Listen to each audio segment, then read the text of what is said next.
So it's a combination of three taxes: water, electricity, and communication service. Your phone calls, your text messages. Already some utility consumers are up in arms with the Public Utilities and Regulatory Commission, PURC, over the 5% and 2% increases in electricity and water tariffs. The PURC says the new tariffs, which came into effect from today, were determined by the automatic adjustment formula using factors such as the Ghana cedi US dollar rate, inflation, price of crude oil and gas, among others, including the Ghana Water Company, which has actually described the hike for the utility as insignificant given their overhead cost. But first, let's take a look at what is contained in the communication service tax.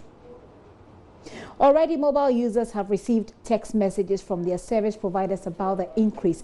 The telcos in their messages said the increase will be applied to every recharge. And it reads this way, in case you haven't seen any. It says, "Dear customer, with the increase in communication service tax, CST to 9%, effective 1st October 2019, CST of 9% will be applied to every recharge. Thank you." A text to a Vodafone number user read. Well, a statement issued by the Ghana Chamber of Telecommunications said that the increase means that for every 1 cedi of recharge purchased, a 9% CST fee will be charged, leaving 0.91 cedis for purchase of products and services.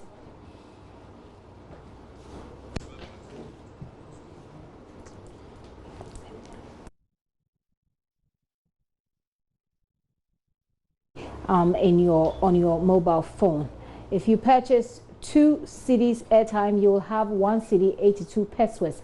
Airtime of 5 cedis will leave you, the customer, with 4 cedis 55 pesos, I should say. And when a client buys a 10 cedi worth of credits, the customer gets 9 cedis 1 peso for purchase of products and services. If you do 20 cedis airtime, that leaves you with 18 cedis 2 pesos worth of airtime. And when you buy 50 cedis worth of airtime, what you get is 45 cedis 5 pesos for products and service.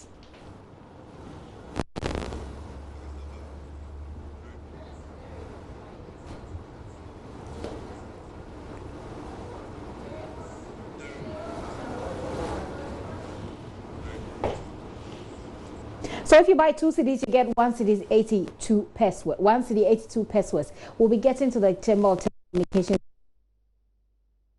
how this actually works, and when we do, we'll have that conversation. But you know, it's not the only tax you're going to pay. I mean, the communication service tax. That's not the only tax that takes effect today. Water and electricity tariffs have also gone up by almost 6%, and communication manager for the water company, Stanley Mate, has been justifying the new increment for the water tariff. Actually, he wants more. We all have accepted the use of the formula. I think it's only appropriate that it's followed or it has heard in total. Now, there's been times when the tariff has gone down as a result of the various parameters of the formula going down. So if now the various parameters have said that it will have to go up, I think we have to accept it. As an utility, we even expect higher, because at the last major tariff adjustment, we expected more than we had. And then we keep saying we do not have cost-reflective tariffs. And so if it has come at this time, first quarter after a major increase, there has to be a 2% increase. I think we have to appreciate it. For us as a utility, it's almost insignificant, and especially the customer, it's almost insignificant. But then the utilities will have to work. And like I keep saying, energy tariffs, the energy component of our expenditure alone is about 50%. We haven't talked about chemicals. We haven't talked about overheads. We haven't talked about operational expenditure and all that. So the utility, the Ghana Water Company Limited itself, is always operating at a loss. It's just because we do not have a cost-reflective tariff. So we have accepted it because the entire nation accepted automatic adjustment formula, and we'll have to work with it. Other than that, we would expect that the tariff would have been higher than it is now. The tariff cannot go up because you have accepted automatic adjustment formula. So it can't go not up any soon, but every quarter it will be reviewed. And that is the dedication that the PLC has given all of us. Every quarter it will be reviewed. If it has to be reviewed downward, we all have to accept it. If it has to be reviewed upward, we also all have to accept it, because we do not have control over the parameters that we're talking about. For instance, we use foreign exchange in the procurement of our chemicals. Now, if the city is depreciated against the dollar or against foreign currency, what else can we do? You understand what I mean? Now, if energy cost is going high, 50%, close to 50% of our expenditure goes into energy. What can we do? As I speak, the GWCL is indebted to PDS. We have to pay. We are unable to pay because of lack of funds. Okay? Assuming PDS decides that they are going to disconnect GWCL now, how are we going to operate? How are we going to supply water to our consumers? Well, a member of the Public Utilities and Regulatory Commission, Ishmael Ejokumhene, says the Ghana Water Company must justify their request for higher tariffs. There are a number of assumptions that go into the determination of tariffs. So once you have assumptions including currency, exchange rate, inflation, generation mix, and things like that, if you are not able to take stock and keep track, you end up having a situation where the utilities will be under recovering. Let me give you a typical example. In July, the assumption behind the exchange rate was 5.05. As you speak right now, the exchange rate is close to 5.4, in some cases 5.5. The revenue shortfall that the utilities have experienced over the quarter is close to about 80 million today. If we don't do anything about it, this is going to continue to pile up, and then you are not talking about marginal increases, but you'll be looking at major increases even before the end of the major review. So everything that PRC is doing is very transparent, and I am surprised that Jinapor is bringing PRC into his politics. He should leave. I think he should leave PRC out of this. There's nothing opaque about what PRC is doing. For the first time in the history of PRC, the decisions of PRC are being published on PRC's website. As we speak with you right now, PRC is in Kofodia explaining to the stakeholders what goes into the determination of their tariff. So he should leave PRC out of his politics. And he, having been an energy minister before, should know that what we are doing has got nothing to do with politics. So he should leave the PRC out of this thing, and he shouldn't insult the intelligence of the people who are working at PRC. The PRC knows what they are doing, and he should leave them out of his politics. When I have members of parliament who, in fact, people who have sat in the energy ministry talking like this, I have a problem with that. PRC has met with parliament. The decision as to how tariff was reduced in 2018 is on PRC's website. Whatever went into that determination is there.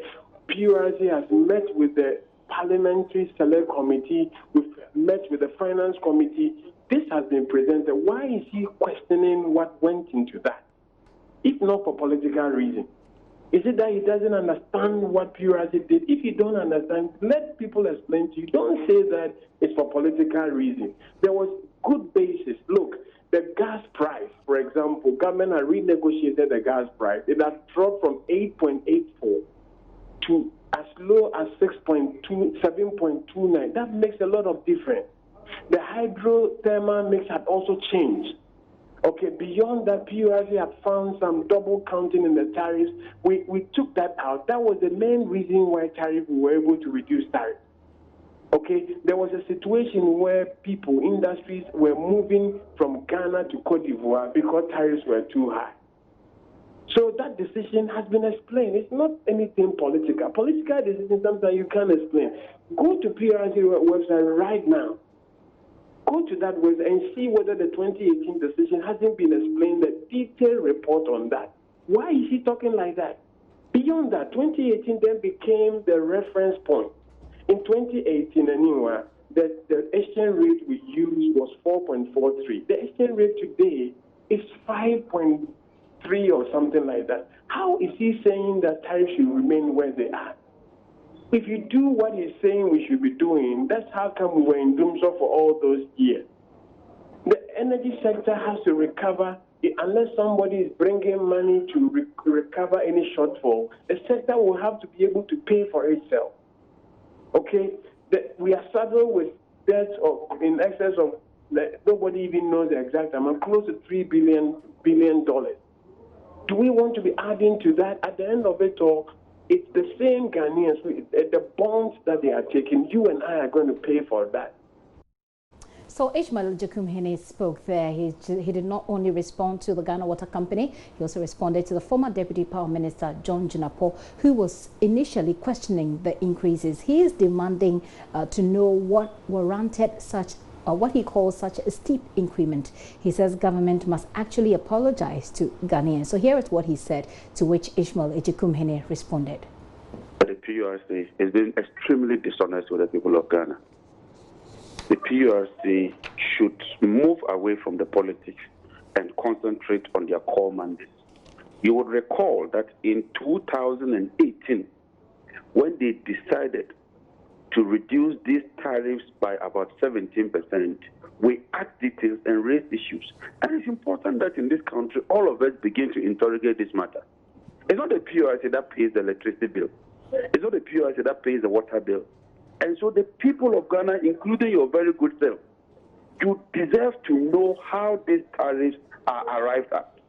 It ought to be transparent.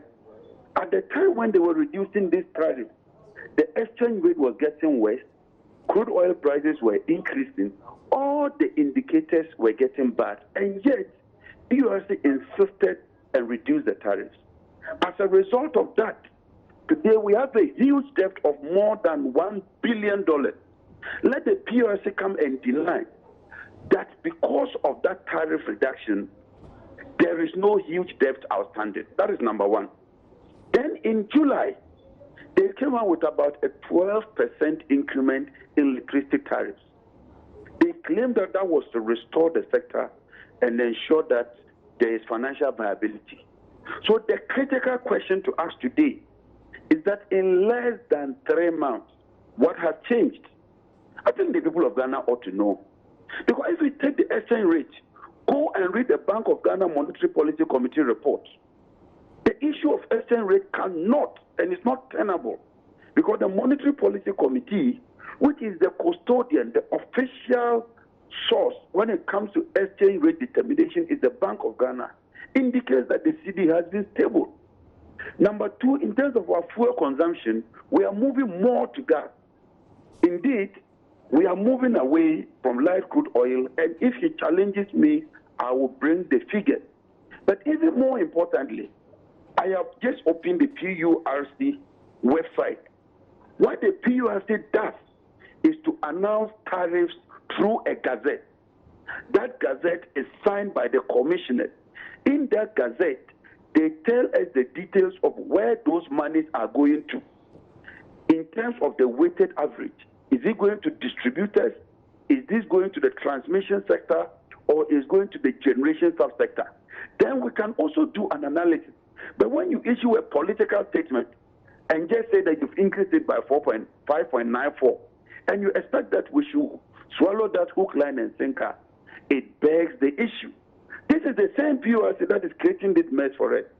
And so, look, I would plead with you, let us interrogate this matter. You, the people of Ghana, you determine where we move as a country. The PURC cannot be that opaque. They ought to be transparent. They ought to be accountable to the people of Ghana. And all of us ought to know where we are going to. In terms of the debt levels, how much the utilities are making and all that. Because recently, just recently, the Minister of Finance came to Parliament and adjusted the energy sector levy because there's supposed to be some debt outstanding. What is the PURC's role in that? Why must you, the ordinary Ghanaian, come and pay additional tariffs and additional taxes because of the PURC's incompetence?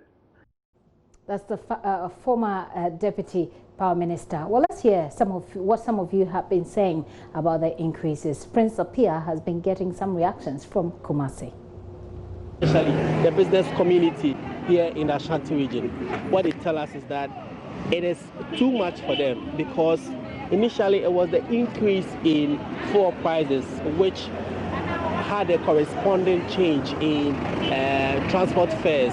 That has already affected some goods and services. Now utility prices, water and electricity, which almost every business in this part of the country makes use of. And so they believe that those are also going to affect the prices of goods and services. When I buy like 100 cedis worth of electricity, I'm going to be deducted, which I will not allow that deduction to go into my account. So I have to add it to my bill has been increased to 5.5%. Definitely, I also increase my goods to 5.5% so that I will also not incur any debt.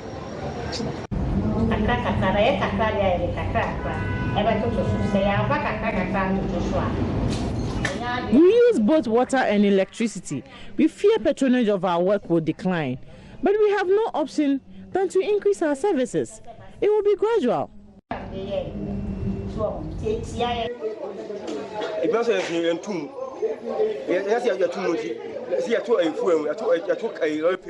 Fuel and transport fares have been increased, and now electricity. We charge 8 cedis per cut, though they say it's expensive. Government must reconsider the utility prices.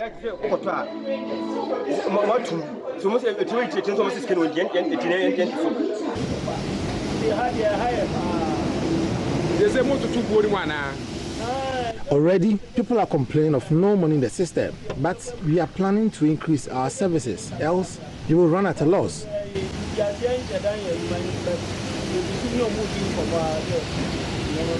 We hear that the prices of fan milk, yogurt, and its associated products have also increased. What we are seeing is that those that are being sold for 1 cedi are now being sold for 1 cedi 20 pesos. Those at the cost of 1 cedi 50 pesos, for instance, are currently being sold for 1 cedi 80 pesos. And so that has been the changes that we are currently seeing. And so those working at Asafo, for instance, who do a lot of printing, are also going to be affected. And they tell us that seriously, it's going to affect a lot of things. Cost of printing, which means cost of books, cost of stationery items are all going to be affected. And the effect is going to be generally really big. So the call is that government should also look at increasing the salary or the minimum wage of employees so that consumers and the people of Ghana can also pushing themselves with these increases in utility prices. My name is Prince Apia, reporting from Kumasi. So that is Prince Apia there, but it is a general chorus that's been sung. Most of you are not in favor of the increase, but it takes effect anyway. Let's get some reactions from here in Accra. Utility versus salary is terrible. The government has to come to the aid of workers because you give 10% increment of salary, which is supposed to take effect of next year. Then all of a sudden, fuel, utility, and staff are chasing the meager salary. So I think it's one of the causes of corruption that we see because individuals will have to do one or two things to make amends to add up to the mega salaries that they take. I think most of the telecommunications are here to make profits. You know, they don't really think about what the Ghanaians are really, how much they are paying. Well, looking at this PDS and this ECG thing that is going on, I think it's going to be really, it's going to be a big deal on the families. I mean, you have to take care of your families, pay school fees, and also pay utilities. It's going to really take a huge chunk of the income of people who really work and all that. Yeah, it's really going to put stress on majority of the Ghanaians. Oh, to me, it's not in the right direction for us because Ghana living is now becoming difficult. And even when they say they are using for development of the country, I think that is not the way. Because even in Accra, when you come to Kotoku, where I live, children are studying under a palm branches. When it rains, then the children have closed. So I think the tariffs, I don't see the development they are doing. Well, in Ghana here, when we check about the services being rendered to us, you can see we are just paying money for people to eat, for people to chop, just like that. we are not getting the services being needed. You see, there's a lot for the utility people to do, whether it's the PDS or the water company. There's a lot of work for them to do. The tariff increase, I think, is too bad, because looking at our nation, we have not reached the extent where tariffs needs to be increased all the time like that, because we are not getting all that good service from the service providers in terms of electricity and water.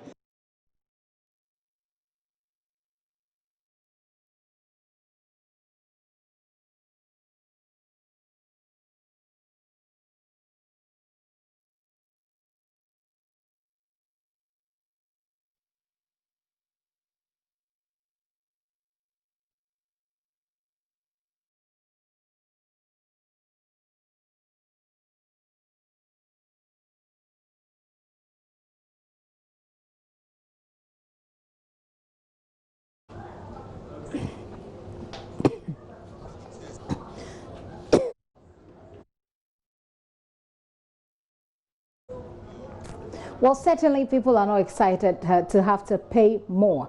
Well, let's get back to the previous bit of the story, which has to do with how much more you have to pay for your telephony services. We go on the line now. Actually, joining me via Skype is Derek Lai. Derek is the head of research for the Ghana Chamber of Telecommunications. Mr. Lai, thank you for your time this afternoon. So help us understand this. We've seen the breakdown. For example, if you buy 2 cedis worth of credit, you get 1 cedi 81 pesos. But does it cut across everything? For example, text messaging, WhatsApp, of course, for data. Help us understand a bit more.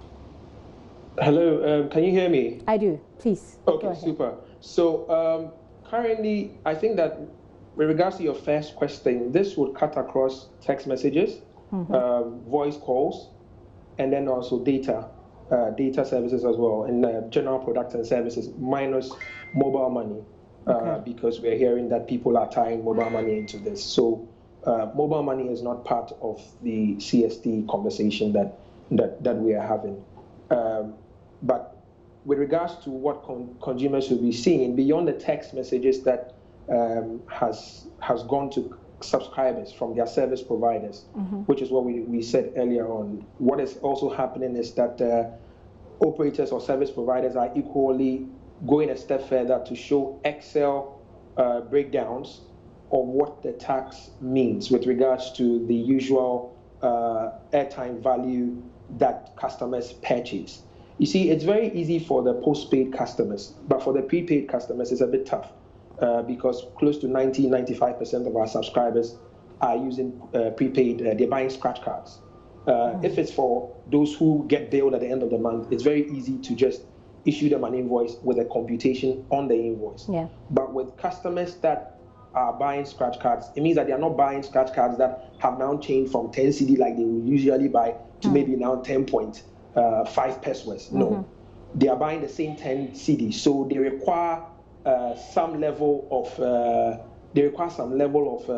understanding with regards to how we would apply the rate, because it means if it's 10 cedi, then the impact of the 10 cedi will now be on the usage, and they need to understand that. You see, interestingly, as we have in these so hold on, if I get you right, you're saying that the impact, if you bought 10 cedis worth of credit, the impact of that 10 cedis will be on... It'll be on the usage. On the usage. You feel it on the usage. So you're buying a scratch card for 10 cedi. Yeah.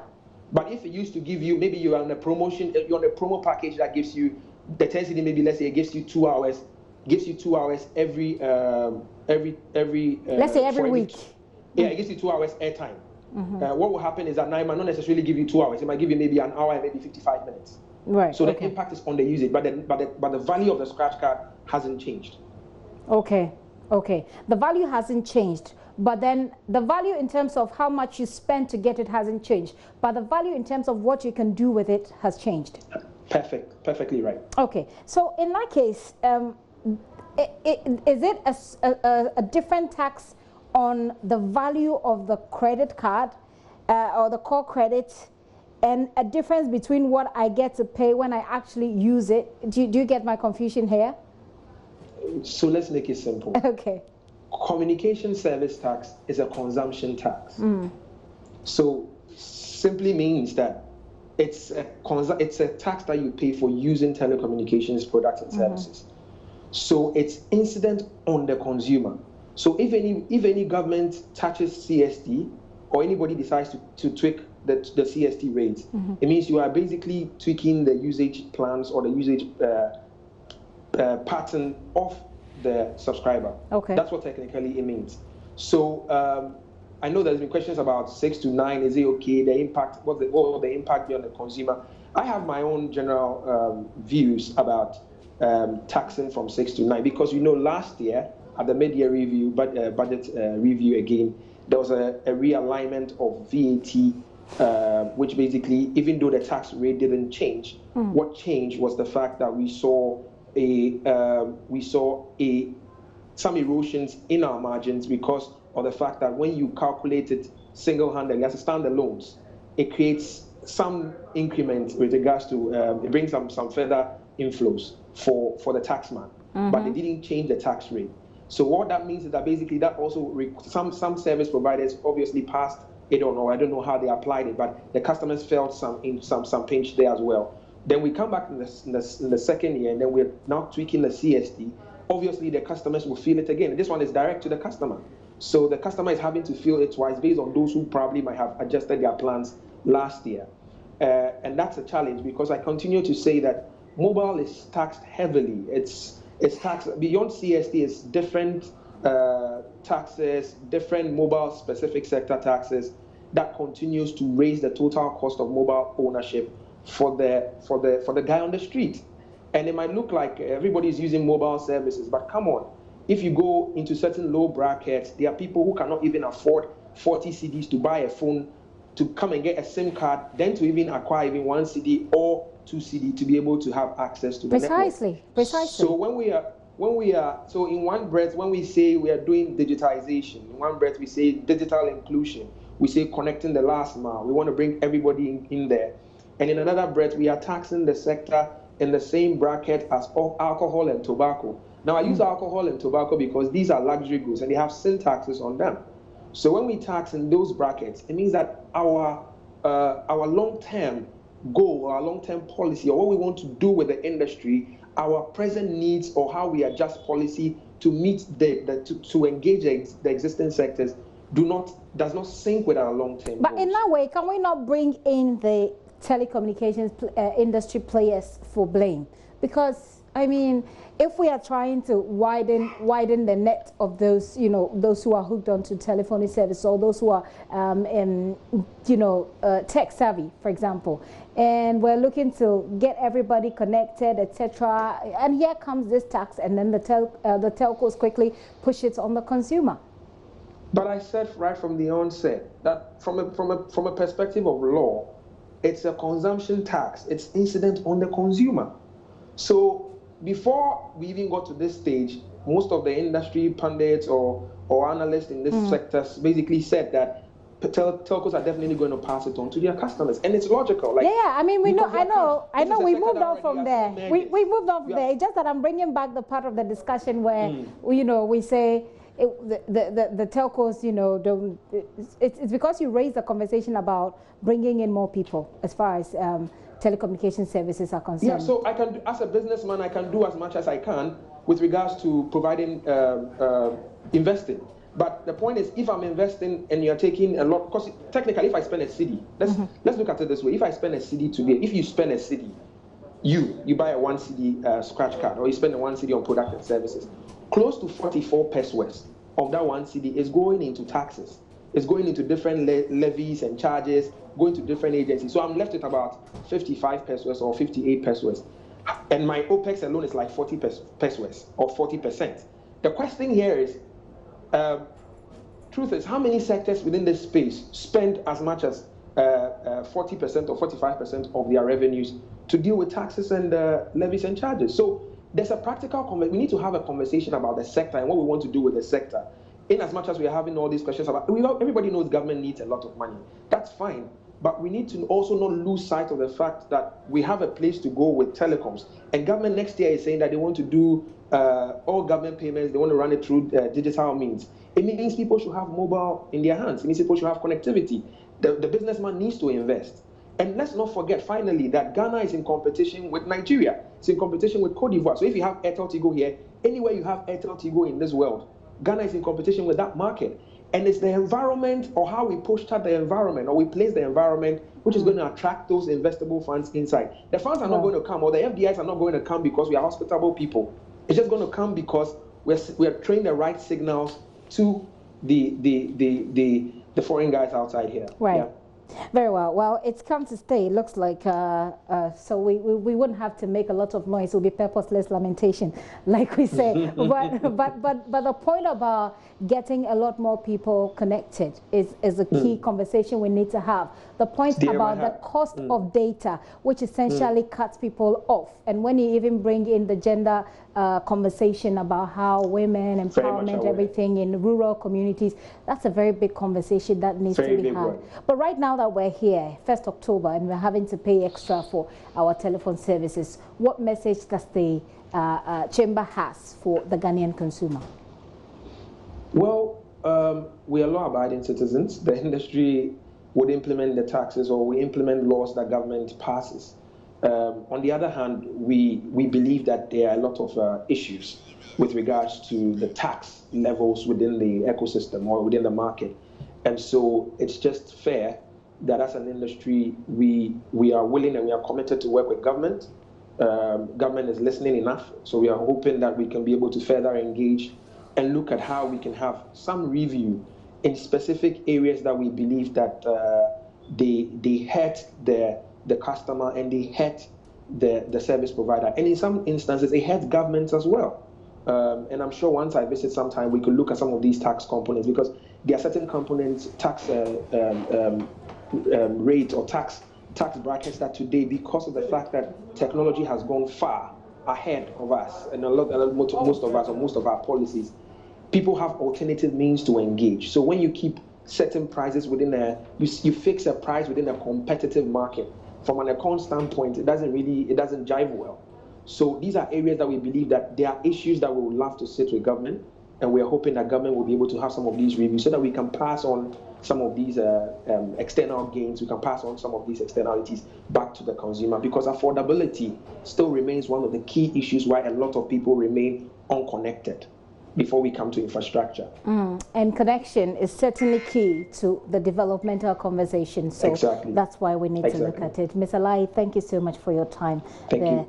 Derek Lai is Head of Research with the Ghana Chamber of Telecommunications. They're helping us to make sense of the extra charges that will need to apply when we make calls and when we do text messages, etc. But for those of you on social media, and I assume that you are people who love to do social media a lot, you're going to have to bear the brunt, if, for lack of a better phrase. So what do you think? We've been asking you on social media. Let's get on Facebook to find out what some of you have been saying as you use the data that you're having to pay a bit more for.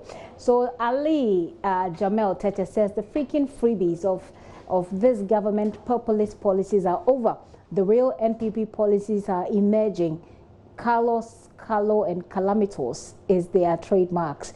Okay, now you're doing a bit of politics with that. Samuel Owusu-Ansah says, meanwhile, salaries and wages remain the same. Why can't they also increase salaries and wages to compensate for the increment? This means Ghanaians are going to be burdened. Nuhu Rashid Fori says now consumer purchasing power will drop, making them more poorer. But they will actually bring cooked data to say Ghana economy is performing well. I'm out of this country. Nuhu, this is your country. It doesn't matter where you go, you'd come back. Janet Angie Kwashi says, if it had been Mahama's administration, you would hear and read incompetence everywhere.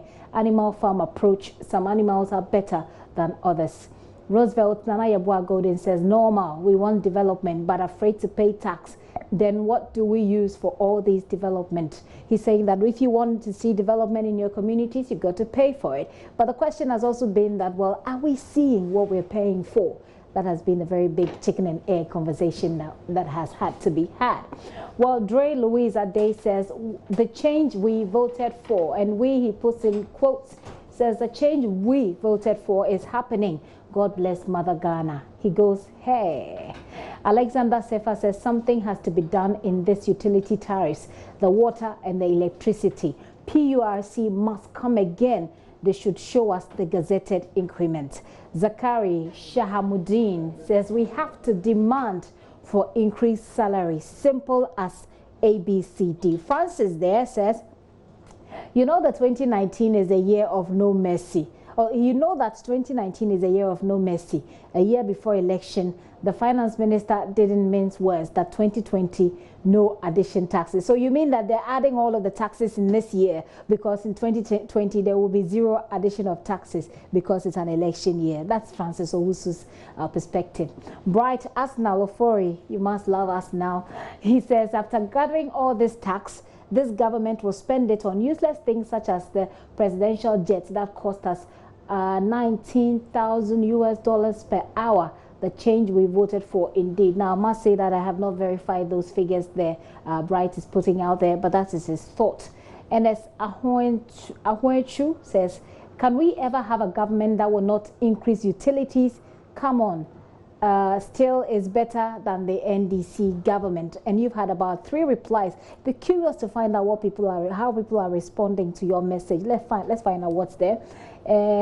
Roxanne says, okay, Roxanne backs you actually. He says, NS Tahoichu, never. Ben Adompika says, NS, with this your hypocritical and big political googles, you deserve to make this comment.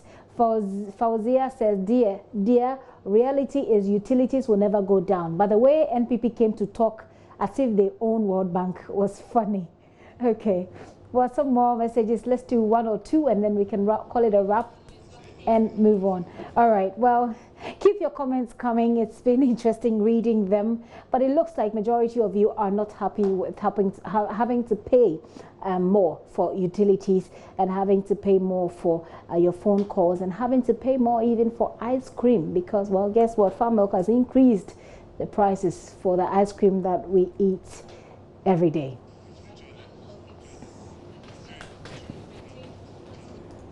Right, so whatever you think, let's have it. Let's have a conversation on social media. Nation building it is.